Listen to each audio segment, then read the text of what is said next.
there, art nerds. I have another student grade watercolor palette review for you guys today in my quest to help you guys make art a habit. Today we are field testing the Foldable Schpirerr watercolor palette. This is a palette that I unboxed and swatched a while back, and I even compared it to some of the other Schpirerr products that I've talked about in the past. So I really hope you guys will check out the original unbox and swatch. That'll give you guys kind of an overview of Schpirerr and what they have to offer.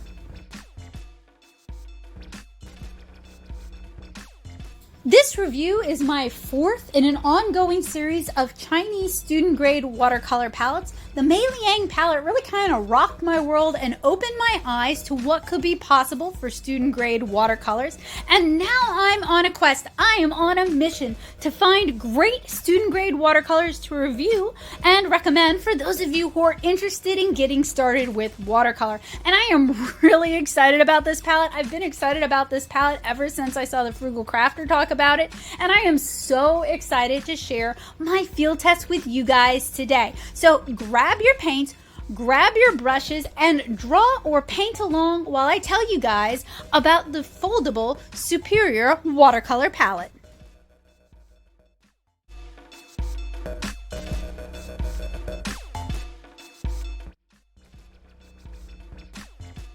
If you missed the original unbox and swatch video, I hope you guys will check it out, but these are some shots from that review just to kind of whet your appetite. This is a larger student grade palette with, I think, 56 colors. It is available in smaller sizes. It features these weird little chiclets of paint that you can pop out and rearrange, but unfortunately refills are not available for this palette, which was one of the big womp-womps for me for this one, because in the unbox and swatch, I really liked it. Now there is, as you guys can see, a fair amount of optical brighteners in these watercolors, and that's pretty common for student grade watercolors. It extends the paint. It makes it cheaper for the manufacturer, which makes it cheaper for you, the consumer, but it doesn't always make it a joy to paint with. So that's why we're going to do the field test today. I want to see if these paints are as fun to paint with as they were to swatch. At the conclusion of my unbox and swatch, I compared this palette against the Mia and the Meiliang watercolors. Now, I hope you guys will stay tuned, because at the end of this one, I'm going to compare it against the Schpirerr Farben, the Mia, and the Meiliang palettes. We've got a showdown on our hands. So I am starting by stretching the illustration that I'm going to use for today's field test. This is from Lilliputian Living Volume 3. It is my yearly October inking challenge, all around imagining the world from just 7 inches tall, and I've been doing it for 4 years now. This is going to be my 5th year, and I'm definitely looking forward to it. Year 3 was a botanical. It was all about different flowers that Lilliputians use or might be able to utilize in their day-to-day lives. And the theme for this one was chrysanthemum. So I drew some beautiful chrysanthemum flowers, as well as a little girl in a kimono kind of hiding amongst the flowers. If you guys love Tiny People Tales, you can buy your own copy, the Compendium Stupendium, that compiles volumes 1 through 4 of Lilliputian Living over in the Natto shop. So one of the really cool things about this palette is obviously that it folds. It kind of folds like a folding screen. I reviewed Schpirerr's fan style palette and really didn't like the layout. It didn't work as well as I thought it did, but I didn't think the pans were half bad. I also purchased the Schpirerr Transforming Watercolor Watch, and I had a blast with that thing. That thing is so much fun and so easy to paint with. So I have high hopes for this folding palette. I like the format quite a bit more, and I think it's more useful, although not as useful as a travel watercolor palette as they might tout. I purchased this particular palette for around $20 over on Amazon, and not only will I have my show notes down in the description below for those of you who like to read in addition to watch, but I'll also have links to where you can buy this palette if you want a palette. And buying the palette using my links helps support the work I do on this channel, because it's an affiliate link and I do see a small bounty from it. But I will also have links to other relevant videos, to the Mia, Meiliang, and Schpirerr Farben reviews, and to anything else I think you guys might find interesting. So the description on my videos is always well worth checking out. Now, if you guys are new here, hi, welcome. Nice to meet you. Nice to see you. I am Becca. I am a watercolor comic artist. I love talking about comics. I've got a lot of tutorials and videos here on the channel all about comics. I also really love watercolor. Got a lot of videos that will introduce you guys to the wonders of watercolor. If you're just getting started painting, I've got a lot of great playlists for you guys, and I'll link those down in the description below as well. But when I'm reviewing watercolors, it's always through the lens of a watercolor comic artist, somebody who paints people a lot. And generally my field tests involve people or characters that I've designed, and that allows me to really test these out and see how well they'll work. So the mixing surface on this particular palette is pretty small. Schpirerr does make a folding mixing surface kind of thing that I'd like to check out in the future. So I'm going to use ceramic palettes for this review. Now this palette takes up a lot of space, but you can also easily get a large brush in there. This palette also really reminds me of the colors available in a Japanese Gansai style palette, where we have a lot of ready mixed colors, and they're not necessarily designed for you to mix a whole lot. And there's also a lot of pastels in there. So that was one of the things that inspired me to pair this Chinese Schpirerr palette with this Japanese inspired illustration. Now these pans really don't hold a lot of paint. As we saw in the field test, they tend to shrink up on you. Many of my pans have started to chip as well, which is mainly a cosmetic issue, unless, like with the Watch, they chip so much that they break apart and I lose bits of the paint, because you really don't get a lot of paint in this palette. I mixed up some Payne's Gray using ultramarine blue and burnt sienna to check out mixing and granulation. The colors seem to mix well, and there's a decent granulation with this mix. You will want to make a color map that accurately reflects the colors and placement though, because the mass tone for several of these, especially the blues, makes it challenging to identify hues at a glance, which is actually kind of a good sign. Usually paints that are like super duper vivid in the half pan and you can easily tell what all the colors are, those usually contain a lot of optical brighteners so that they're more appealing in the store. When you have more dark mass tones that you can't really tell what they are, that can be an indication that it's a cleaner, purer pigment or a higher grade of paint. So colors mix together easily and they stay in solution. They apply easily, and while they do dry a bit lighter than you might expect if you're using professional grade watercolors, they aren't too bad. They diffuse nicely, so wet into wet techniques have a really nice, subtle, soft effect. I'm going to let the chrysanthemum dry overnight before moving on to the second layer. I wanted to get some really nice depth and test out how well the colors blend and shift. I'm going to need to do a little bit of cleanup on this, but that's on me, not on the paints.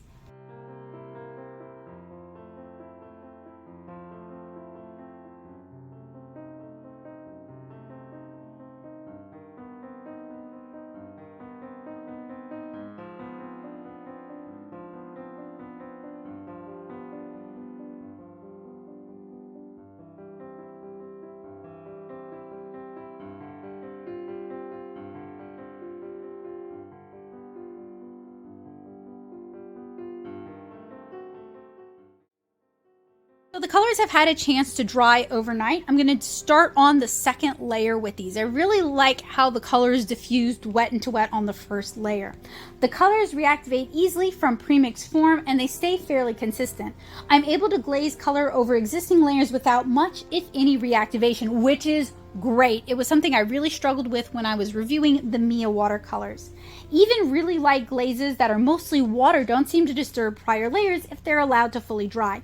And on that note, I am painting today on Stonehenge Aqua's cotton rag cold press watercolor paper. So I am painting on a professional grade watercolor paper, and this is the paper that I like to use for most of my field tests because it gives me a consistent basis of comparison when talking about paint. So you're going to see me use this paper for student grade as well as professional grade watercolor reviews. And these are fun. I keep forgetting to take notes because I become absorbed in just painting or trying out different colors or doing different mixes. And you guys will really see this as we kind of move along with this piece.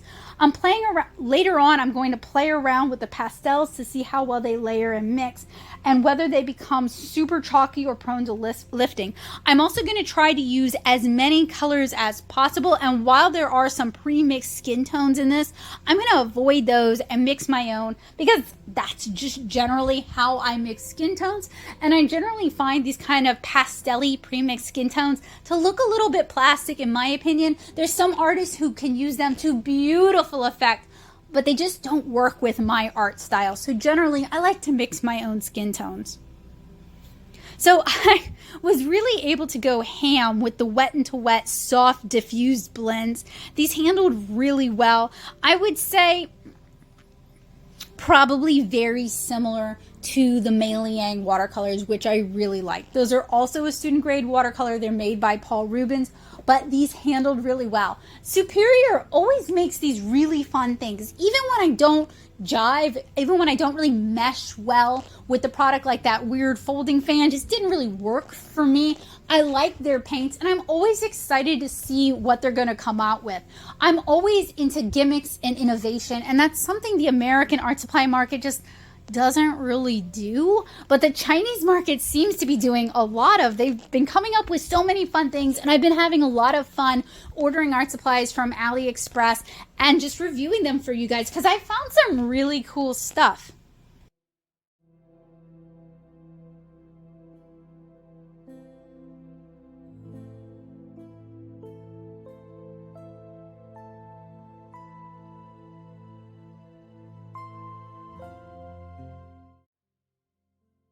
One of the really cool things about these watercolors is I can actually focus more on my normal techniques and pushing myself rather than focusing on really fighting with the watercolors. So I'm trying to I'm adding in some additional leaves. It wasn't quite as full as I wanted, and it allows me to test out different greens and test out more colors. So I'm kind of roughly sketching in additional chrysanthemum leaves, just freehanding them in paint.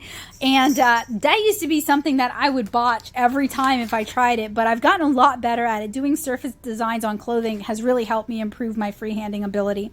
But I'm also creating zones in this illustration. So I wanted the background leaves to be cooler and bluer, that recedes them into the background, that kind of pushes them back. And I wanted the foreground leaves, the leaves that are a little bit closer to the viewer or closer to our girl, to be warmer. So I'm using kind of an olivey green for those, but I'm still using kind of this under base color of indigo blue for our wet into wet diffusion as they kind of go into the base of the chrysanthemums.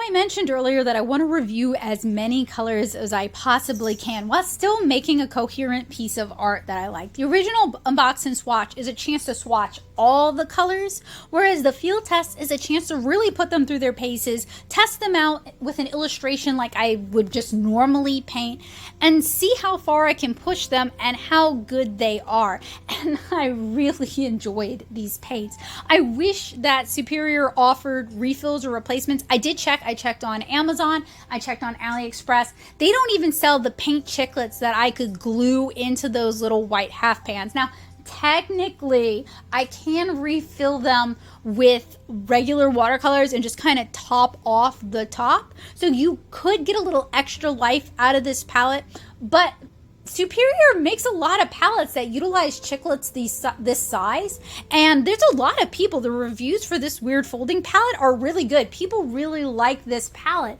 So I really think Schpirerr should consider offering refills, because I can see you going through colors in this palette very quickly.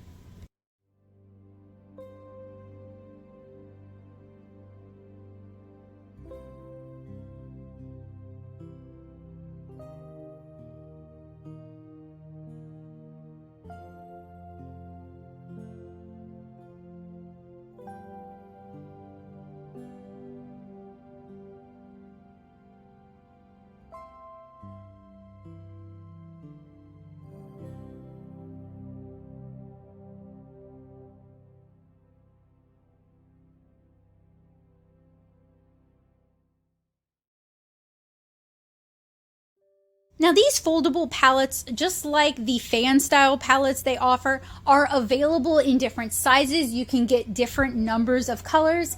This is the 56 color one. I think it's the largest one they offer. I just couldn't help it. I loved all the colors and it really reminded me of a Gansei style palette. And I was just all about that idea. But they do offer smaller palettes. The 56 colors do take up a fair amount of desk space. So even though there is a thumb loop on the back, I really wouldn't recommend this for like in the field or plein air sketching, especially because this palette has difficulty supporting its own weight when you're holding it on your hand. It has a tendency to flop back.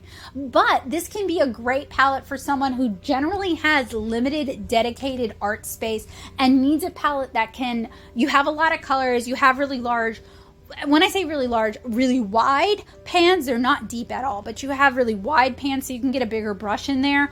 But it can take up a lot of desk space, but it also folds up really compact. So this could be a really fun palette for a variety of artists, so long as you're not looking for fine art quality paints, because I haven't light fast tested these. That's actually a goal over on my Patreon, to build a big light fast rig, but we haven't reached that goal yet. But I can tell you guys, these colors are probably not very light fast. They're probably going to be prone to shifting. But for student grade watercolors, you are capable of doing a lot of the same techniques that you can get with professional grade watercolors. So this could be a great set to start out with. I also find that these colors work well straight out of the pan. They work well when mixed with a lot of water, and they also work well for optical blending, where you apply one color, let it dry, and then glaze another color on top of that. They handle wet into wet well, and just all around they're pretty good colors. So I mentioned earlier that I wanted to test out the pastels. I wanted to see if they became super chalky or prone to lifting. So for some of the chrysanthemums in the background, I'm using some of the lighter peachy colors and dabbing in some darker still pastel pink for some wet into wet diffusion. Now, I might have overworked, and we're not quite at that point yet, but a little later on, you guys will see what I'm talking about. I might have overworked the bottom chrysanthemum a smidge, but in general, the colors are lovely. You can get some beautiful diffused wet into wet blends, and they layer well.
So for her kimono, I'm referencing a real kimono worn by a little girl on Children's Day. It's this beautiful aqua color that has these sakura petals in pinks and in reds, and there's also a bit of yellow. So this is going to give me a chance to really play around with some of those more pastel colors. So unfortunately, the base color is just off camera, but I'm using this really pretty kind of aqua color.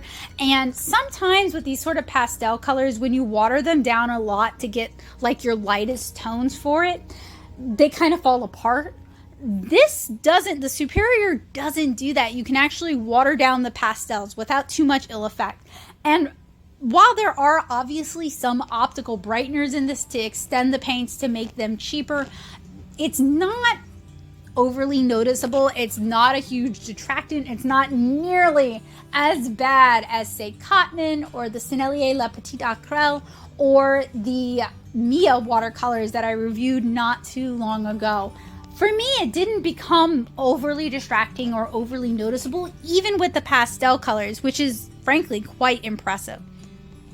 I was also able to mix a clean skin tone from several different colors, and I was able to do some gentle wet into wet blending on the kimono. And I plan on continuing the pattern and developing it further once these base layers dry.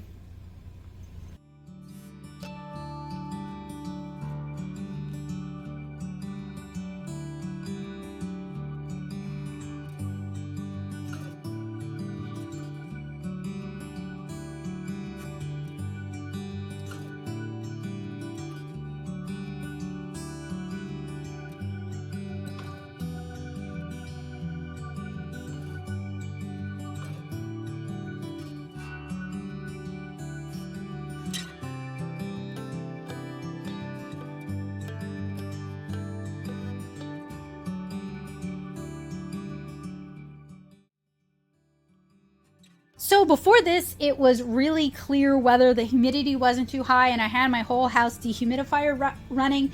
At this point, the weather shifted and it started pouring down raining. And generally, I find that cheaper watercolors don't handle high humidity well. That's when they really start to act up. And it's not a real fair representation of their best. So I decided to take a break for a while and give the paper a chance to dry and come back to it. And Stonehenge watercolor paper is one of these cotton rag papers that doesn't necessarily have a lot of external sizing on it. So once it gets really, really wet, it can be a little finicky to work with. So in general, if you're working with Stonehenge and you find that you're having difficulty with it, I would recommend stepping away, letting it dry fully at least an hour, and then coming back to it, because often the fibers tighten up and it looks way better and much different than it did when you stepped away from it. So if you're struggling with your Stonehenge paper, that is a great tip. And I already mentioned it, but I keep thinking about it the whole time I'm painting. These are fun to paint with. They don't get overly soupy. They granulate just right. They play nice with wet into wet. You can layer them, do surface design, glaze them, do wet into wet techniques. They handle quite well. The paint will get used up really quickly due to that weird chiclet design, but the paints themselves are decent quality.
at this point, I just kind of fall into painting. I'm having fun layering, glazing, mixing, pushing these paints to see how far I can take them. And for the most part, I didn't run into any walls. I didn't run into any real obstacles like I did with the Mia paints, or even like I did with the Schpirerr Farben paints.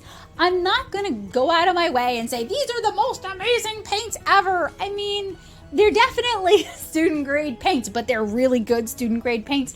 And they're a lot of fun. They bring a smile to my face. They're a little bit goofy. They're definitely gonna stand out. They don't look like any watercolor palette that most people in the US are familiar with. People will probably ask you questions about these watercolors. These watercolors are great for painting in person if you like to talk to people and you want people to talk to you. If you're shy, these might be watercolors that you keep at home, but they're still a lot of fun, and I can't wait to start recommending them to people because they're a little bit goofy, but they handle really well. I can really build up color depth. I can build up color saturation. I can work with really light, delicate washes. I can really get in there with the saturated color. I can mix color. I can layer color. I can glaze color. I can use these the way I want without stopping and figuring out how to jump over yet another hurdle. And that's one of my big complaints about student grade watercolors in general, is that I'm often spending a lot of time mentally solving the problems of the paints and not solving actual art problems, not solving how do I handle the lighting? Do I want this to be darker? Do I want this to be lighter? How do I want to handle getting this to recede into the background? With student grade watercolors in general, all I can think about is how do I get these paints to do what I need them to do? But with this palette, I can actually think about art problems. I can think about building up that depth, building up that contrast, leaving some areas brighter, creating that pop. I can actually use these to paint. And that is so much fun for me. I really had so much fun painting this. I was a little leery at first because this is a fairly complicated design. There's a lot going on, and I really like this design, so I didn't want it to fail. And these paints did not let me down.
So with the Mia palette, all I could think about was getting through the paint and getting through the paint and getting through the painting and getting to the end and not botching it further.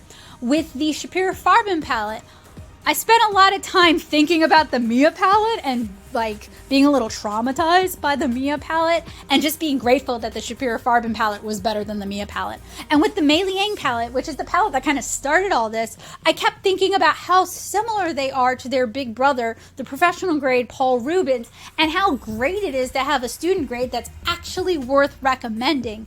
With the Superior, I'm just thinking about painting and having fun and beautiful color and making a piece I actually really like, and I'm not afraid to show to other people, which is great because sometimes with these field tests, in the act of hitting all the check marks and testing everything out, I am not able to make art I like. Not really, not truly. I'm making art that checks all the boxes and tests as many colors as possible. But this one, I was able to make art I like, and that makes me really happy.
I ended up spending a little bit longer on this piece, not because I was fighting this piece, oh no, but because I was having so much fun with it and having so much fun with the palette and just enjoying the paints. I think you guys can hear it in my voice. I just had fun with this. And I love when I just have fun with art supplies, because I buy the art supplies I review for the most part. There's only like a handful of exceptions where someone contacted me and sent it to me care of. I wasn't paid to review it. I just didn't have to pay for that particular product. There's only a few exceptions of that. The vast majority of this channel is stuff I've paid for with money that I've earned from teaching, or money that I earned doing conventions, or money that you guys have so generously provided via Patreon to help me to continue to do these kind of reviews and tutorials. Thank you guys so much, by the way. But when I purchase a bad art supply, that's money wasted. That hurts, you know? But when I purchase something good, that's great, because I can recommend it to y'all. I can sing its praises. It's really nice to have good things to recommend, honestly. I can recommend it to my students. I can recommend it to my friends. I can loan it to my friends. I can actually talk about it instead of it being yet another art supply I didn't like, yet another art supply that created a piece of art I don't like. And in this instance, I really like the palette. The palette's really fun. The palette's kind of goofy, which is always a blast as a teacher. Like, I love showing them weird things, and I like the art. I'm not ashamed of the art. I can show the art. The art doesn't make me look like a terrible artist who doesn't know what she's doing. So I ended up just having fun playing with this and painting a piece that I liked, and I ended up taking my time and enjoying the piece rather than trying to just get through it because I know it's bad, like the Mia. I'm gonna keep ragging on the Mia.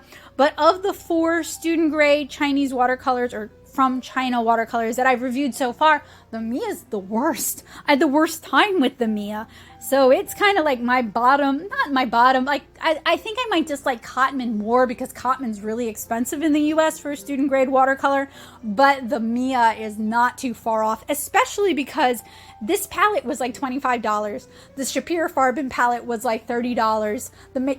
The Meiliang palette is like $20. The Mia palette is like $20. Like, there are better, way better alternatives that don't cost a whole lot more.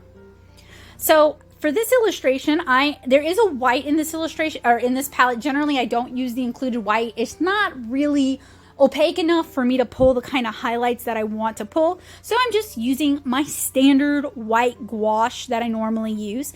And I got kind of into this review, so I'm going to take a moment to say there's going to be show notes down in the description below if you want to read along. I'm not as verbose in the show notes, they're more to the point, but that's great for people who are just looking for bullets of information. There's going to be a link where you can buy this palette if you want to. Another way I make money is from affiliate links. It costs you no extra money. I see a teeny tiny, like a few cents on the dollar bounty from every sale I make, but a little goes a long way, and it does help, and it's one of the sources of income I use to buy more art supplies. So if you like it, I'd really appreciate it if you purchased it from my affiliate link. Unless you just have a better price or a local store you love is carrying these, then by all means go with that.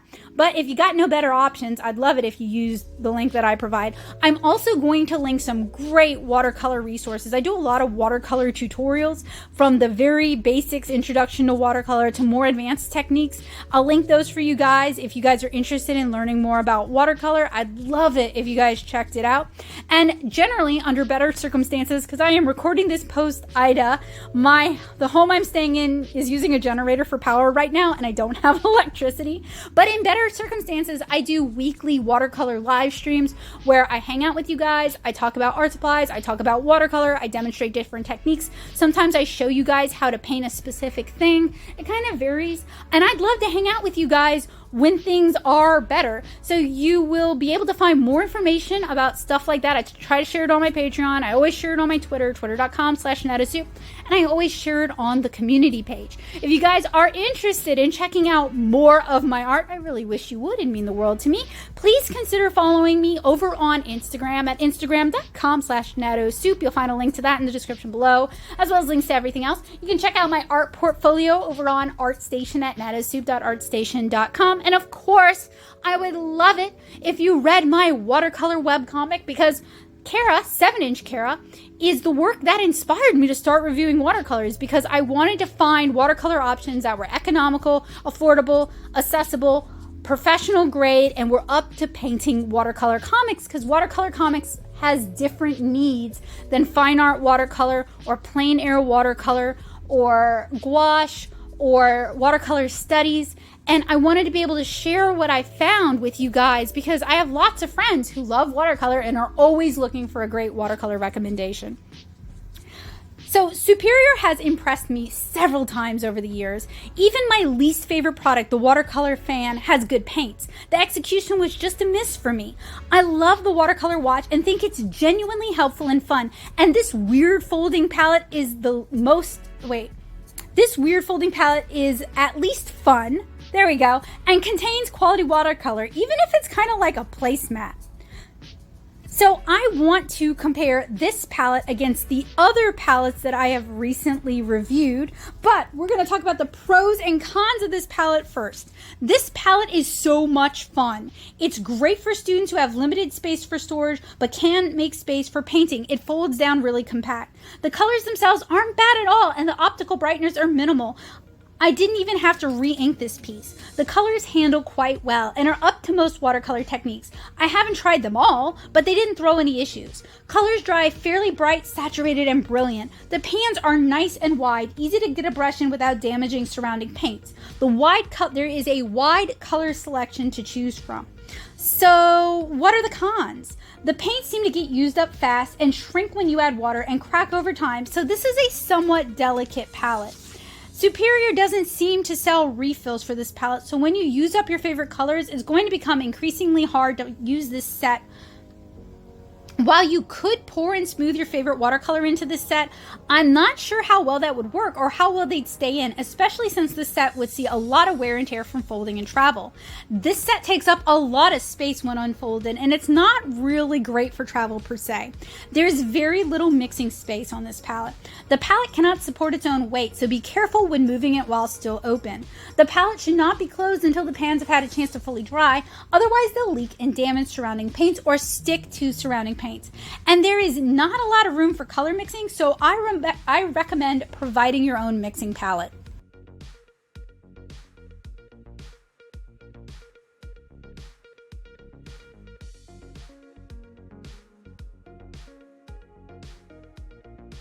All right, so the moment you guys have been waiting for, the comparison against the Meiliang, Mia, and Schpirerr Farben palette. So here is our Schpirerr, here is our Meiliang, here is our Mia Fieldtest, and here is our Schpirerr Farben Fieldtest. So all of these were painted on Stonehenge, cotton rag, watercolor paper. They were all inked with a Sakura Pigma FB brush pen. They're all from various Lilliputian living iterations. They're all my art, and these are all student grade palettes. So here are some clips from the original Meiliang Unbox and Swatch, as well as the Fieldtest.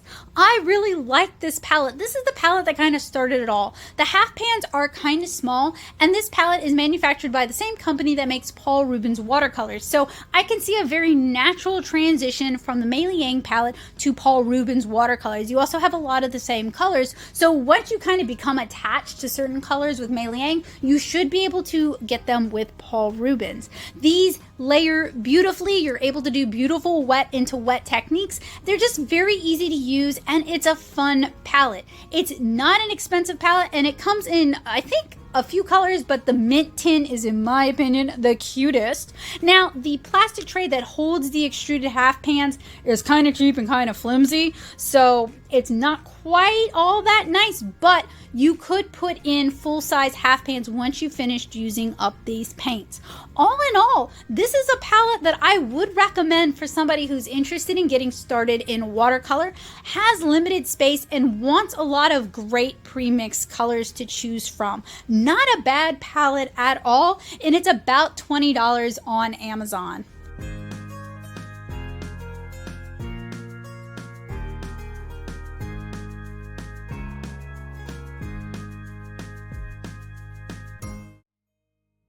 Here's some shots from the Mia Fieldtest. This was not my favorite palette. It is about a $20 palette. It has these larger, unusual diamond style half pans, but y'all, I hated the paints in this.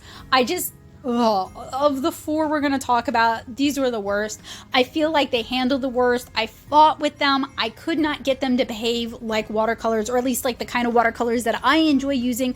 I couldn't accomplish the kind of techniques that I use all the time. These paints were definitely a struggle bus, which is kind of surprising because I loved them in the original Unbox and Swatch review, and I hated them in the field test. So of the four, this is the palette I would recommend you guys skip. Don't get this one. There are way, way better options. Now, I also want to point out that I purchased all four palettes out of pocket. All opinions are my own, and they are based on my years of painting watercolor illustrations and watercolor comics. So this is a your mileage may vary sort of situation. If you do a different kind of watercolor and you like this palette, I'm not dissing you. It ain't about you. It's about this palette and me here. This is our beef, not my beef with you. I love you. I hate this palette. But I would be curious to hear what student grade watercolor palettes would you guys like to see me review that I haven't reviewed yet. Please don't recommend absolutely awful palettes. I have reviewed so many absolutely awful palettes in the past. Please don't do that.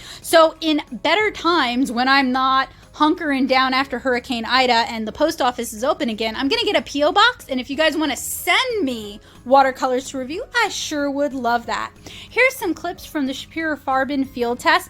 These were okay. They're very middle of the road. You get more colors than the Meiliang palette. And I can also see this palette itself, not the paints, but the palette itself. It's an all plastic palette, and it's got some of the best features from Cotman and from Sakura Koi.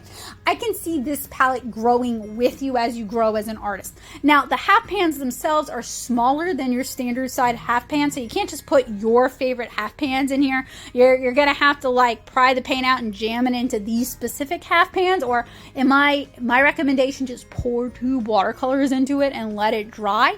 But I really like the design of this palette. Now, this is not a unique to Schpirerr Farben design. I have seen this design used elsewhere. It's very similar to the Jerry Q palette I reviewed years ago, but the paints are leagues better than the Jerry Q palette. Do not get the Jerry Q palette. It was not very good. This palette is actually okay. I could recommend this palette. I think there are people who'd really enjoy this palette. There's a lot of great, bright, vibrant, pre-mixed colors. So if you don't want to do a lot of color mixing, this could be a good palette for you. I also think you're going to get a little bit more paint than you're going to get with that Schpirerr folding palette. And we'll get to it. Well, I think the Schpirerr folding palette is a better palette in terms of paint quality than this one. I could do more with the Schpirerr palette than I could with the Schpirerr Farben palette, but it doesn't make it a bad palette. It's just not as good. So in terms of my recommendation, I would say I like the Meiliang palette the best, followed by the Schpirerr palette, although those two might be tied actually. I like them both a lot. Then the Schpirerr Farben, and then finally the Mia palette. Of the 4, Mia is definitely and noticeably the worst.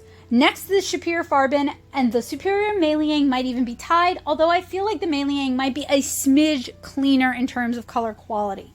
None of these palettes offer refill. 3 of these palettes have totally custom half pan styles, so you're not going to be able to refill them with your preferred half pans. You'd have to use 2 watercolors for that. And all 4 feature challenging half pan sizes, so refilling these with your favorite watercolors is going to be a challenge, but probably not impossible if you are stubborn enough. All 4 of these are definitely student grade watercolors. All 4 of these generally retail around under $40, and all 4 of these offer 36 or more colors. So best pan solution goes to Schpirerr Farben. Funnest pan solution goes to the Schpirerr palette. Best actual watercolors in this set is the Meiliang, and the most disappointing goes to our friend Mia. Sorry, Mia. I still need to review the Mia Jelly Gouache that everybody seems to really like. So, you know, maybe they're great at gouache and just not super great at watercolor. You guys will have to let me know down in the description. So, of these 4 illustrations, which is your favorite? I really like the illustration that I did for the Schpirerr watercolors, the girl surrounded by chrysanthemums. I was able to do a lot of fun watercolor techniques with this one, and I really like the color use here. But I do think in terms of color clarity, the Meiliang paints did do a better job. The Schpirerr Farben and the Mia look more amateur. Like the way the paint is handled is just clunkier. The transitions are clunkier. And keep in mind, I painted all 4 of these. The same artist did all 4 of these on the same papers with the same brush pen with the same brushes.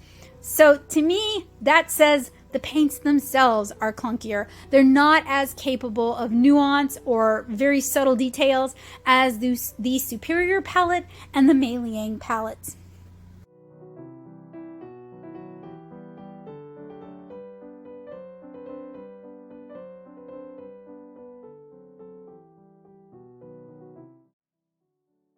So here is our Schpirerr palette. I want to reiterate, if you're moving it, you really want to support it from underneath because it does not have the strength to support itself. So the verdict, finally, not bad at all. The gimmick is a lot of fun and an improvement on the fan format they had earlier. I really want to see Schpirerr offer refill chiclets. I checked Amazon and AliExpress. If you know where they sell the refills in the US, please let me know. Even if they're not available in the US, let me know if they're available at all. Refillability would give this palette an extended life. Pans are removable so you can move them around to suit you. This isn't really a space-saving palette when fully unfolded. It's 9 by 12 and it's not self-supporting, so it's going to need table space. I would also recommend not using this for plein air painting, one of the selling points on AliExpress, as this palette is not self-supporting and should not be shut until it's dried, and it takes up a lot of space. This could be a great watercolor gift for a younger artist or a fun treat for yourself. Schpirerr often thinks out of the box when it comes to watercolor, and I'm excited to see what they have in store.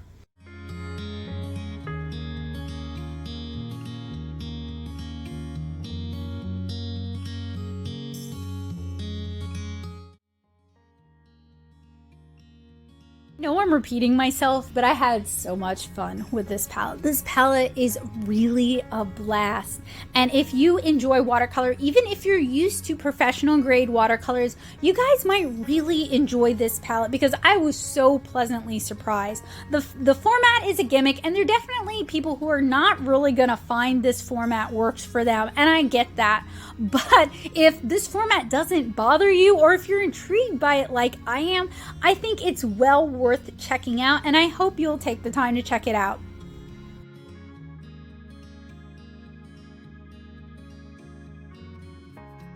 This unboxing, swatch, review, and field test, they were created because I wanted to do it. I thought it would be fun, and I thought this palette looked like a lot of fun. Even if I didn't like the paints, I figured it would be a fun one to do, and I happen to really like the paints, so it's great. All opinions are my own, and they're based on my years of experience as a watercolor comic artist and a watercolor illustrator. I hope you guys found this to be helpful, useful, and informative. I sure did enjoy painting this and hanging out with you guys today. If you are new here, I hope you'll consider subscribing. I try to share great tutorials, art chats, and reviews frequently because it's my goal to help you guys make art a habit. I love comics, illustration, and watercolor, and I want to make that accessible for you guys. If you're looking for a fun and friendly art community, I hope I'll see you guys over on my Discord server, the Paintbox, particularly when I have internet access again. That would be great. So here's a demonstration of how the palette folds up once it's fully dry. Really quite a fun format, quite a fun gimmick, especially for someone like me who loves a gimmick. And here's the gift box that it originally came in. So again, this could make a really fun watercolor gift for an artist or somebody who's art curious. Views like this are made possible thanks to the generosity of my amazing patrons on Patreon. Thank you guys so much for having my back, particularly during Ida. It really means the world to me. If you'd like to support what I do and join the community, you can join me at patreon.com/natosoup.